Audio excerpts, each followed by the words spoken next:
চিরযুবক জওহরলাল নেহেরু তার বাসভবনের ভিতরে আমরা।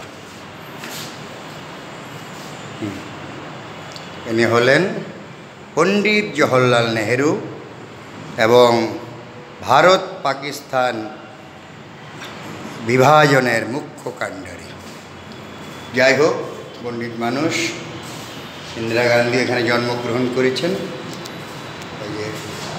এই সংগ্রহশালা দেখা যাচ্ছে, সংগ্রহশালার মধ্যে আমরা প্রবেশ করেছি। ওখানে দেখতে পাচ্ছি ইন্দিরা গান্ধী অর্থাৎ জওহরলাল নেহেরু মরদেহ ছবি দেখা যাচ্ছে দূর থেকে। সেখানে নিশ্চয়ই ইন্দিরা গান্ধীকেও পদতলে দেখা যাচ্ছে।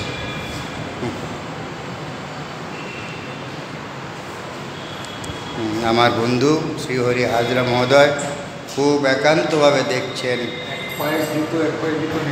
আবার এটাও লক্ষ্য করলেন ইন্দিরা গান্ধীর একটি পায়ে জুতো আছে আর একটি পায়ে নেই। আছে, ওটাকে খুলে বসেছে। আপনি খেয়াল করুন না, আমরা অনেক সময় জুতো খুলে বসি না, একদম পিতার কাছ পাশেই রয়েছে ইন্দিরা গান্ধী। ইনি আমার কাছে একজন মহিষী নারী। দাঁড়িয়ে থাকলে বসবে কোথায়? উনি